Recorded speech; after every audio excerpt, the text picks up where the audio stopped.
diable ne vous détourne point, car il est pour vous un ennemi déclaré.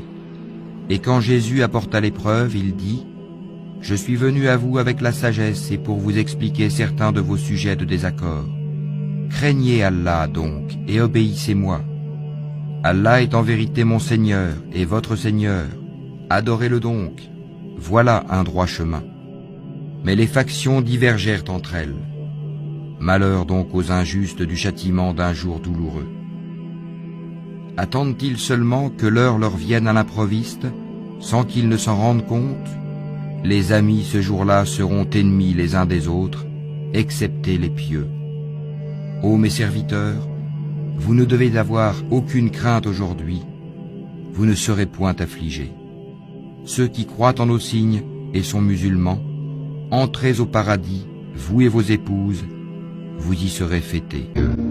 Par l'étoile à son déclin, votre compagnon ne s'est pas égaré et n'a pas été induit en erreur, et il ne prononce rien sous l'effet de la passion.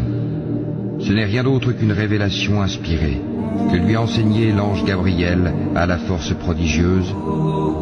Doué de sagacité, c'est alors qu'il se montra sous sa forme réelle angélique, alors qu'il se trouvait à l'horizon supérieur. Puis il se rapprocha et descendit encore plus bas, et fut à 2 portées d'arc ou plus près encore. Il révéla à son serviteur ce qu'il révéla.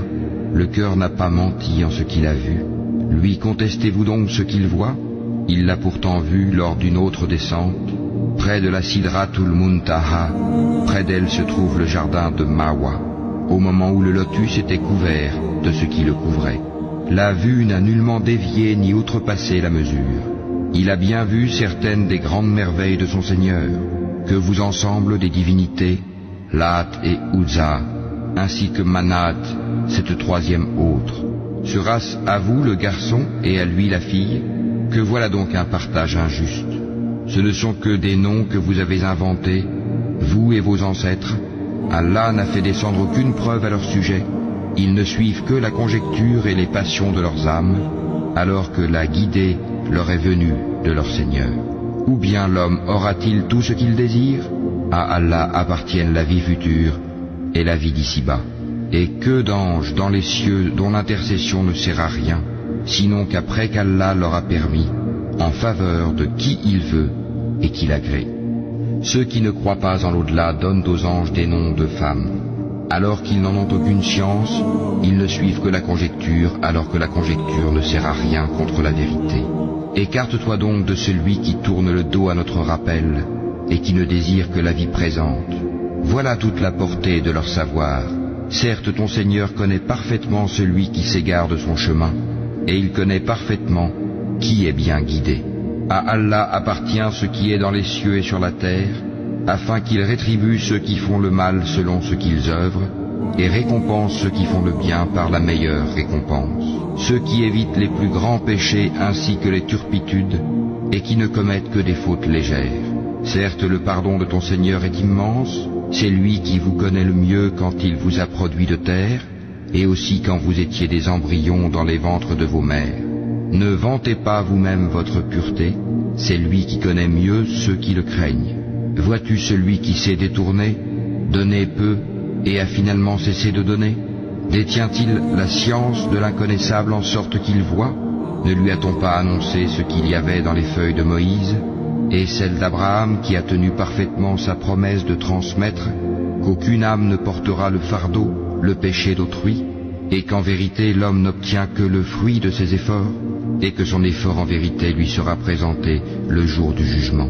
Ensuite, il en sera récompensé pleinement, et que tout aboutit en vérité vers ton Seigneur, et que c'est lui qui a fait rire et qui a fait pleurer, et que c'est lui qui a fait mourir et qui a ramené à la vie, et que c'est lui qui a créé les 2 éléments, le couple, le mâle et la femelle, d'une goutte de sperme quand elle est éjaculée, et que la seconde création lui incombe, et c'est lui qui a enrichi et qui a fait acquérir, et c'est lui qui est le Seigneur de Sirius, et c'est lui qui a fait périr les anciens, Ahad, ainsi que les Tamoud, et il fit que rien n'en subsista, ainsi que le peuple de Noé antérieurement, car ils étaient encore plus injustes et plus violents, de même qu'il anéantit les villes renversées, et les recouvrit de ce dont il les recouvrit.